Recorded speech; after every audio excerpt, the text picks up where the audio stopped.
Hôm nay lại tiếp tục cùng Pika review tiếp tục hành trình và thử thách tiếp theo của Ash nhé. Cả nhóm đang bay qua biển bằng khinh khí cầu, Butter bay bên ngoài, nhìn xuống biển, ánh mắt long lanh như đang muốn yêu. Rock nói, đây là mùa giao phối của Butter, tụi nó sẽ tìm bạn đời. Ash thì kiểu, ủa, vậy con mình cũng. Pikachu thì nhìn Butter, kiểu, tới tuổi rồi đó. Butter của Ash bay vào, tung chiêu tán tỉnh bằng Stun Spore, nhưng rồi nó bị từ chối bởi một Butter màu hồng xinh đẹp, kiêu kỳ và có gu. Butter nhà ta thì thất vọng, bay về như vừa bị đá. Ash thấy Butter buồn, liền động viên, cậu phải cố gắng, tình yêu không dễ, nhưng đáng để thử. Mitty thì kiểu, nghe như đang tư vấn tình cảm. Rock thì gật gù, tôi từng bị từ chối 78 lần, vẫn sống. Butter lấy lại tinh thần, bay đi lần nữa, lần này dùng chiêu bay lượn nghệ thuật, xoay vòng như múa ba lê. Team Rocket xuất hiện, lần này với kế hoạch bắt toàn bộ Butter bằng lưới khổng lồ. Jessie thì hét, chúng ta sẽ bán chúng làm thú cưng. James thì cười, giàu rồi. Mel thì điều khiển máy như đang chơi game. Cả đàn Butter bị bắt, bao gồm cả Butter màu hồng. Butter của Ash thấy người yêu bị bắt, liền bật chế độ chiến đấu. Nó tung Sleep Powder, rồi dùng Gust thổi bay lưới. Butter cứu được cả đàn, đặc biệt là Butter hồng, người đẹp nhìn nó bằng ánh mắt giờ thì tôi thấy cậu ngầu rồi đó. Sau khi cứu đàn, Butter hồng đồng ý đi cùng Butter của Ash. Hai con bay lên, xoay vòng như đang khiêu vũ. Ash thì đứng dưới, mắt đỏ hoe, tạm biệt, bạn của tôi. Mitty thì lau nước mắt, Rock thì kiểu, tôi hiểu cảm giác này. Pikachu thì nhìn lên trời, ánh mắt buồn buồn. Butter quay lại nhìn Ash lần cuối, rồi bay đi vào hoàng hôn, vào tình yêu, và vào ký ức. Ash đứng lặng, tay cầm Pokéball trống. Rock thì nói, cậu đã làm điều đúng. Pikachu thì dụi đầu vào Ash, và thế là hành trình tiếp tục, với một chỗ trống trong đội hình, nhưng một bài học lớn trong trái tim. Đôi khi, yêu thương là để cho đi. Ash, Mitty, Brock và Pikachu đến Saffron City nơi có diêm hệ tâm linh, nhưng ngay khi bước vào thành phố, cả nhóm cảm thấy có gì đó sai sai. Người dân thì lảng tránh, không ai dám nói chuyện. Mitty thì rùng mình, tôi không thích mấy chỗ kiểu này. Brock thì kiểu, có vẻ hơi ma mị. Pikachu thì nhìn quanh như đang dò sóng não. Team Rocket xuất hiện, lần này giả làm nhân viên du lịch dụ cả nhóm vào một tòa nhà kỳ lạ. Jessie thì nói, đây là trung tâm huấn luyện Pokemon. James thì phát tờ rơi, Mel thì làm lễ tân, nhưng hóa ra đó là bẫy. Cả nhóm bị nhốt trong phòng kín, và Pikachu thì bị hút năng lượng. Đúng lúc nguy cấp, một cô gái tóc xanh xuất hiện, Sabrina, Gym Leader hệ tâm linh. Cô dùng áp ra để dịch chuyển cả nhóm ra ngoài. Sabrina thì chỉ cười nhẹ, kiểu cười khiến người ta vừa mê vừa sợ. Ash bước vào Saffron Gym, nơi trông như phòng thí nghiệm kết hợp nhà ma. Sabrina tung áp ra, Ash tung Pikachu, nhưng ngay khi trận đấu bắt đầu, áp ra tiến hóa thành Kadaba. Mitty thì hét, ủa, chơi vậy luôn hả? Rock thì kiểu, tôi chưa kịp ghi hình. Kadaba dùng chiêu xích chiết khiến Pikachu bị điều khiển như con rối. Kadaba điều khiển Pikachu bay vòng vòng rồi hạ gục bằng một cú tâm linh. Ash thì sốc, tôi chưa kịp ra chiêu. Mitty thì kéo Ash chạy. Sabrina thì không nói gì, chỉ cười. Cả nhóm bỏ chạy khỏi gym, nhưng bị Sabrina dịch chuyển đến một ngôi nhà kỳ lạ. Cả nhóm bị nhốt trong một ngôi nhà có búp bê biết bay. Mitty thì hét, tôi sợ búp bê. Rock thì cố trấn an. Ash thì tìm đường thoát. Pikachu thì né búp bê như né Diglett. Sabrina xuất hiện, nói, nếu các người không thắng, sẽ ở lại đây mãi mãi. Cả nhóm thì kiểu, ủa, chơi vậy luôn hả? Một người đàn ông bí ẩn xuất hiện, dùng chiêu dịch chuyển cứu cả nhóm. Ông ta tiết lộ, Sabrina từng là một cô gái bình thường, nhưng sức mạnh tâm linh quá lớn khiến cô tách làm hai, một phần là Gym Leader, một phần là búp bê. Mitty thì kiểu, tôi biết mà, mấy người mạnh quá là hay bị chia đôi. Ash rời Saffron City, mang theo bài học, không phải trận nào cũng thắng, và không phải đối thủ nào cũng hiểu được. Mitty thì vẫn sợ búp bê, Brock thì vẫn mê Sabrina, còn Pikachu thì vẫn chưa hết chóng mặt. Và thế là hành trình tiếp tục với một lời hứa, Ash sẽ quay lại, và lần sau sẽ không bị chơi thần giao cách cảm nữa. Sau khi bị Kadaba bẻ não ở tập trước, Ash quyết tâm quay lại Saffron Gym để phục thù. Mitty thì kiểu, anh bị đánh chưa đủ à? Rock thì gật gù, muốn thắng hệ tâm linh thì phải có Pokemon hệ ma. Pikachu thì nhìn Ash, ánh mắt kiểu, tôi không chơi nữa đâu. Cả nhóm đến một tòa tháp cổ, nơi được đồn là có Pokemon ma. Mitty thì đứng ngoài, tay ôm Togepi, à nhầm, chưa có Togepi, hét tôi không vào đâu. Rock thì kiểu, tôi sẽ bảo vệ em. Ash thì xách Pikachu đi vào,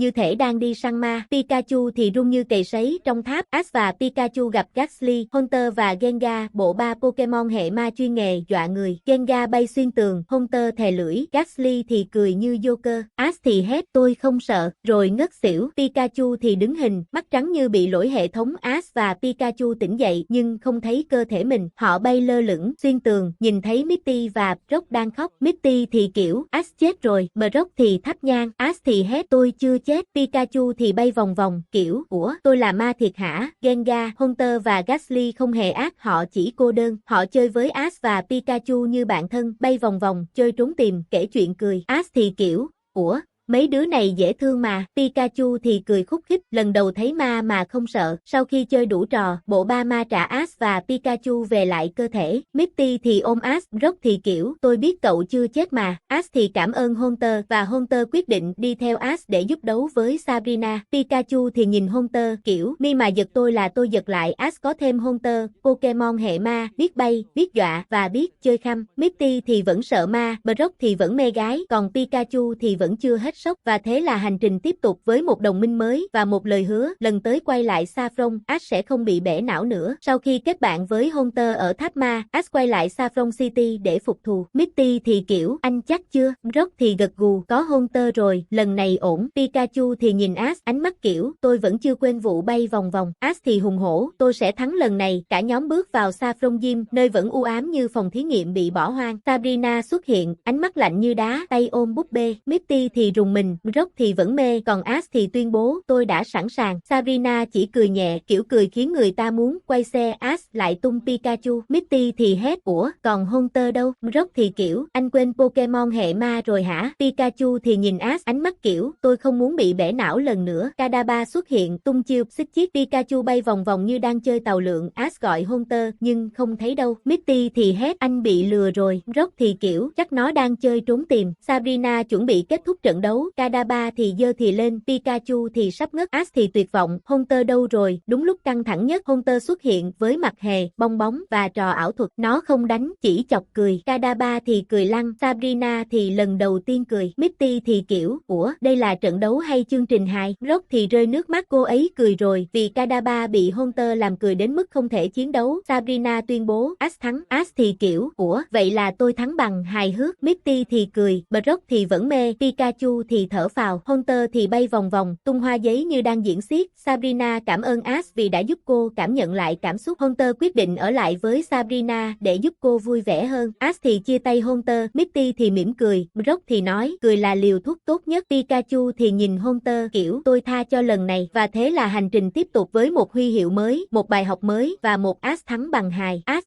Misty, Brock và Pikachu đang ăn trưa ngoài trời. Ash khoe huy hiệu mới nhận từ Saffron Gym kiểu tôi sắp vô địch rồi. Misty thì lườm, mới 3 cái thôi mà. Brock thì đang nấu ăn, còn Pikachu thì đang ăn cơm hộp. Không khí yên bình cho đến khi một con Mankey xuất hiện. Ash thấy Mankey dễ thương, định bắt, nhưng Mankey thì không thích bị bắt. Nó đấm Ash một cú khiến cậu xoay như con vụ. Misty thì hét đừng chọc nó. Brock thì kiểu đây là hệ võ, không phải hệ dễ thương. Pikachu thì né sang một bên kiểu tôi không dính vụ này. Team Rocket xuất hiện, định bắt Mankey để làm Pokemon chiến đấu. Sau khi bị chọc giận, Mankey phát sáng và tiến hóa thành Primeape. Misty thì kiểu giờ thì xong rồi. Primeape đấm liên hoàn, đập Ash, đập Brock, đập cả cây. Pikachu thì tung Thunderbolt, nhưng Primeape chỉ giật nhẹ rồi đấm tiếp. Ash thì hét tôi chỉ muốn bắt bạn thôi mà. Ash tung Charmander, con lửa nhỏ nhưng lì đòn. Charmander dùng Ember, rồi Strat, rồi Flamebird. Primeape thì đấm, nhưng Charmander né như ninja. Cuối cùng, Charmander dùng chiêu lửa khiến Primeape choáng váng. Ash tung Pokeball và bắt được. Ash vui mừng vì bắt được Primeape, nhưng vừa mở Pokeball ra thì bị đấm tiếp. Misty thì cười, bạn mới của anh đó. Brock thì kiểu tình bạn bắt đầu bằng cú đấm. Pikachu thì nhìn Primeape, ánh mắt kiểu tôi không chơi với mấy đứa bạo lực. Ash có thêm Primeape Pokemon hệ võ, mạnh mẽ, nhanh nhẹn và hơi nóng tính. Misty thì giữ khoảng cách, Brock thì đang nghĩ cách huấn luyện, còn Ash thì ôm mặt sưng. Và thế là hành trình tiếp tục với một đội hình ngày càng đa dạng và một bài học không phải Pokemon nào cũng thích được bắt bằng lời nói ngọt ngào. Ash, Misty, Brock và Pikachu đến Celadon City nơi nổi tiếng với nước hoa và diêm hệ cỏ. Misty thì phát cuồng, lao vào tiệm nước hoa như học sinh cấp 2 vào cửa hàng mỹ phẩm. Brock thì ngửi từng lọ như chuyên gia mùi hương. Ash thì kiểu, nước hoa chỉ là nước có mùi thôi mà. Pikachu thì đứng ngoài, ánh mắt kiểu, tôi không dính vụ này. Ash đến Celadon Gym để thách đấu, nhưng bị từ chối ngay từ cửa. Lý do, cậu đã xúc phạm nước hoa. Misty thì cười, đáng đời. Brock thì kiểu, anh nên học cách nói chuyện dễ thương hơn. Ash thì tức giận, tôi chỉ nói sự thật. Pikachu thì nhìn Ash kiểu, tôi không bên đâu. Misty và Brock nghĩ ra kế hoạch cải trang Ash thành con gái. Họ mặc váy, đội tóc giả, trang điểm nhẹ. Ash thì đỏ mặt, tôi không làm đâu, nhưng rồi vẫn làm. Cảnh này hài không tưởng. Ash đi vào gym, giọng giả ngọt ngào. Các huấn luyện viên thì kiểu, bạn mới dễ thương ghê. Pikachu thì đi sau, ánh mắt kiểu, tôi không quen người này. Team Rocket xuất hiện, lần này với kế hoạch ăn trộm công thức nước hoa để bán làm giàu. Jessie thì nói, tôi sẽ trở thành nữ hoàng nước hoa. James thì ngửi lọ, Mel thì trộn lung tung, nhưng bị phát hiện ngay, và bị các Pokemon hệ cỏ đuổi như đuổi chuột. Ash gặp Erika, Gym Leader hệ cỏ. Người yêu nước hoa và Pokemon như yêu thiên nhiên. Erika tung ra Gloom, Pokemon có mùi hương không dễ chịu. Ash thì tung Charmander, đúng bài khắc hệ. Charmander dùng Ember, Gloom dùng Stone Spore. Trận đấu căng thẳng, nhưng Ash dần chiếm ưu thế. Trong lúc đấu, Team Rocket gây cháy trong gym, cả nhóm chạy tán loạn, nhưng Gloom bị kẹt lại. Ash quay lại, bất chấp mùi hôi, ôm Gloom ra ngoài. Erika cảm động, cậu là người tốt. Misty thì kiểu, tôi biết mà. Brock thì rơi nước mắt. Pikachu thì đứng cạnh, ánh mắt kiểu, anh làm tốt đó. Erika tặng Ash huy hiệu Rainbow Bagger, huy hiệu thứ 4. Ash thì cởi tóc giả, thở phào, cuối cùng cũng được làm chính mình. Misty thì cười, Brock thì kiểu, anh mặc váy cũng không tệ. Pikachu thì nhìn Ash, ánh mắt kiểu, tôi sẽ không bao giờ quên chuyện này. Và thế là hành trình tiếp tục với một huy hiệu mới, một bài học mới, và một Ash từng giả gái để được đấu. Ash, Misty, Brock và Pikachu đến một thành phố lớn, nhưng không khí lại bất thường. Người dân hoang mang vì hàng loạt trẻ em biến mất không dấu vết. Misty thì kiểu, ủa, đây là phim Pokemon hay phim hình sự? Brock thì nghiêm túc, có gì đó không ổn. Ash thì quyết định điều tra, còn Pikachu thì ngáp. Cả nhóm gặp y tá Joy, người cho biết, có một hypno đang được dùng để chữa mất ngủ cho người lớn. Nhưng hậu quả là trẻ con bị ảnh hưởng bởi sóng thôi miên. Misty thì kiểu, ủa, vậy là Pokemon gây ra vụ này. Brock thì nhìn Joy, ánh mắt kiểu, tôi sẽ giúp cô. Ash thì quyết định đi tìm hypno. Pikachu bắt đầu bị ảnh hưởng bởi sóng thôi miên, mắt lờ đờ, đi như mộng du, rồi ngủ gục. Ash thì hoảng, Pikachu, dậy đi. Misty thì lay, Brock thì kiểm tra mạch, nhưng Pikachu vẫn ngủ như đá. Cả nhóm nhận ra, hypno đang phát sóng quá mạnh. Cả nhóm lần theo dấu vết, và gặp các em nhỏ đang chơi trong công viên, giả làm Pokemon. Một bé thì bò như Charmander, một bé thì bay như Butter. Misty thì kiểu, dễ thương nhưng hơi sai sai. Brock thì nói, chúng bị thôi miên, tưởng mình là Pokemon. Ash thì quyết định, phải tắt sóng thôi miên ngay. Cả nhóm đến nơi hypno đang phát sóng, một căn phòng đầy máy móc và ánh sáng kỳ lạ. Hypno thì ngồi thiền, Roger thì đứng cạnh. Ash thì cố gắng nói chuyện, sóng thôi miên yếu dần. Khi sóng thôi miên bị ngắt, các em nhỏ tỉnh lại. Pikachu cũng mở mắt, ngáp một cái rồi dụi mắt. Cảnh này cảm động như phim gia đình. Tất cả đều an toàn rồi. Ash, Misty và Brock rời thành phố, mang theo bài học, không phải Pokemon nào cũng nên dùng cho mục đích chữa bệnh nếu không kiểm soát được. Misty thì vẫn lo cho Psyduck, Brock thì vẫn mê Joy, còn Pikachu thì vẫn chưa tỉnh hẳn. Và thế là hành trình tiếp tục, với một đội hình tỉnh táo hơn, và một bài học về sức mạnh tâm trí. Ash, Misty, Brock và Pikachu đang đi qua núi, thì Brock ngửi thấy mùi hương, mắt sáng như đèn pin, anh lao vào một tiệm spa Pokemon. Misty thì kiểu, ủa, anh bị gì vậy? Ash thì lắc đầu, tôi không có nhu cầu làm đẹp. Pikachu thì nhìn Brock, ánh mắt kiểu, tôi không ngửi thấy gì hết. Bên trong spa là Suri, chuyên gia làm đẹp Pokemon, người nổi tiếng với kỹ thuật massage và dưỡng lông. Brock thì đổ ngay từ ánh nhìn đầu tiên, tôi là fan của cô. Misty thì lườm, anh là fan của tất cả phụ nữ. Ash thì vẫn chưa hiểu chuyện gì đang xảy ra. Suri giới thiệu Vulpix, Pokemon hệ lửa, lông mượt như nhung, mắt long lanh như idol. Brock thì quỳ xuống, tôi muốn chăm sóc nó. Misty thì kiểu, anh đang tán Pokemon đó hả? Pikachu thì nhìn Vulpix, ánh mắt kiểu, tôi không cần dưỡng lông. Suri đề nghị Ash thử dịch vụ spa cho Pikachu. Ash thì miễn cưỡng, nhưng rồi bị ép. Pikachu được massage, đắp mặt nạ, xịt dưỡng.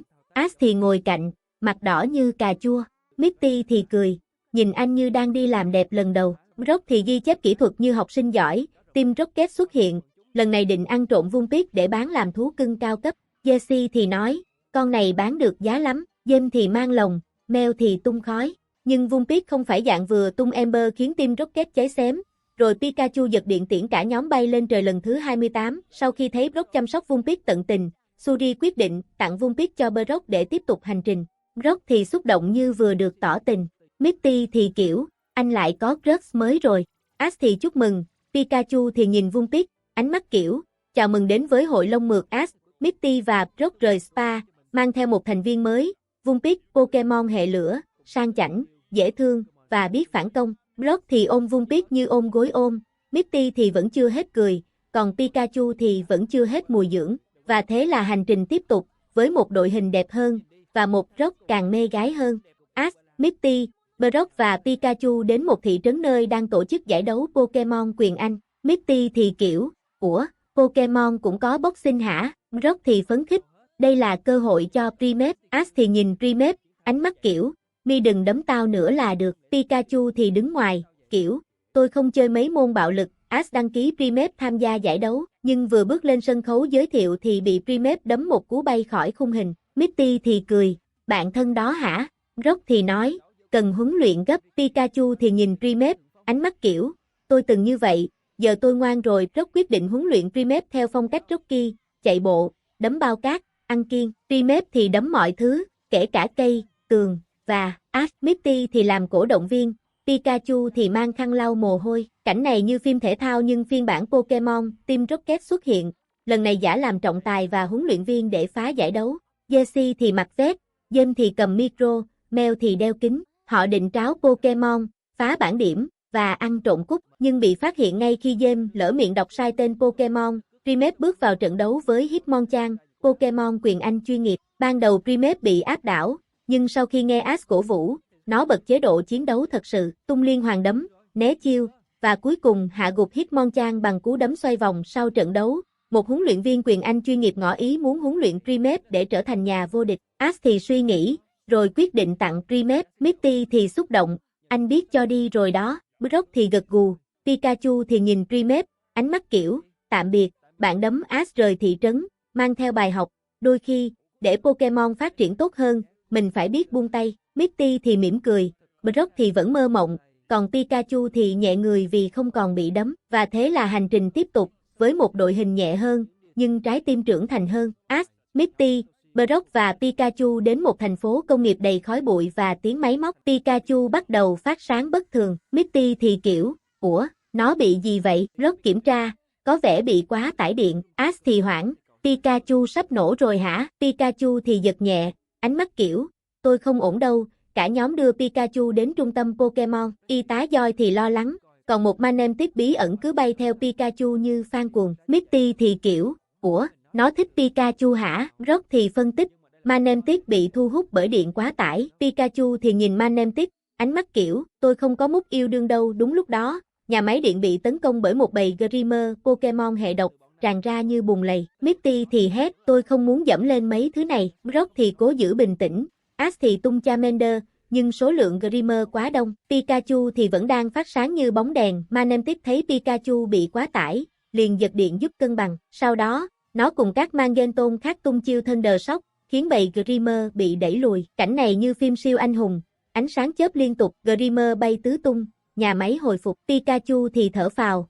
ánh mắt kiểu, cảm ơn nha. Sau khi bị đánh bại, bầy Grimer rút lui xuống cống, người dân vui mừng, nhà máy hoạt động lại. Y tá Joy cảm ơn nhóm, Manemptix thì bay đi, ánh mắt lưu luyến nhìn Pikachu. Misty thì cười, có vẻ nó crush Pikachu thật. Brock thì kiểu, tình yêu điện từ. Ash thì ôm Pikachu, nói, cậu ổn rồi Ash. Misty và Brock rời thành phố, mang theo bài học, không phải lúc nào điện cũng là sức mạnh, đôi khi nó là gánh nặng. Pikachu thì không còn phát sáng, Misty thì nhẹ nhõm, Brock thì vẫn mơ mộng, còn Ash thì cười, cậu vẫn là số 1. Và thế là hành trình tiếp tục với một Pikachu ổn định hơn, và một Manemptix để lại dấu ấn, và cuộc hành trình vẫn sẽ tiếp tục. Nếu mọi người thấy hay nhớ hãy like, share và đăng ký kênh để đón chờ những cuộc hành trình tiếp theo nhé. Cảm ơn mọi người và chúc mọi người ngày mới vui vẻ.